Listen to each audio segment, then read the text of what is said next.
My name is Michael Waddington, and I'm a criminal defense attorney.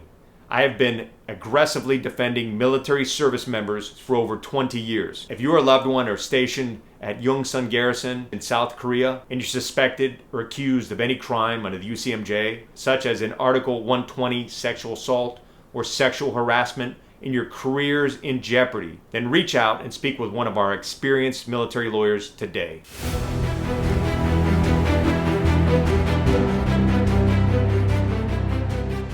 If you are accused of any serious offense under the UCMJ, such as a UCMJ Article 120 sexual assault, then you should be concerned. Right now, the military is waging a war on sexual assault. You can expect a zealous and determined prosecution team coming after you and trying to win their case. These elite military prosecution teams are well-funded, well-trained, and bound and determined to win convictions. They are on a mission to prove to Congress that the military does not tolerate any form of sexual assault, domestic violence, or sexual harassment. Military prosecutors will be relentless in seeking a conviction and serious jail time once they have you in their sights. To make matters worse, under new laws that went into effect in December of 2023, the new military justice system is victim-centered.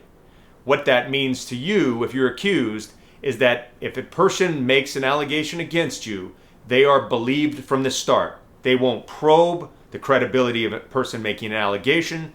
They won't look for any evidence that could disprove the allegation. They're taking anyone who claims to be a victim and they're taking their word for it. That also means that people who have made false or exaggerated allegations will not be punished, even if their allegation is proven to be false.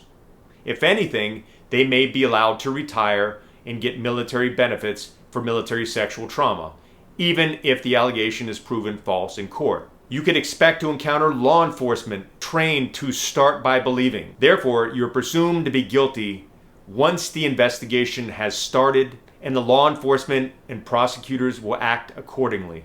Yes, that cuts against your constitutional rights, and that cuts against what our country was founded upon and what we stand for, but that's what you can expect in the military justice system. In this new victim-centered approach, the victim, even if the victim is a lying victim, plays a key role in determining what happens to you. What could end up happening is in a case where there's no evidence, or if you're in fact innocent, the victim may still insist that you get some sort of punishment. Even if you're innocent and there is no evidence, do not be surprised that you end up at a court-martial, an administrative separation board, or receiving some sort of negative paperwork, such as a letter reprimand.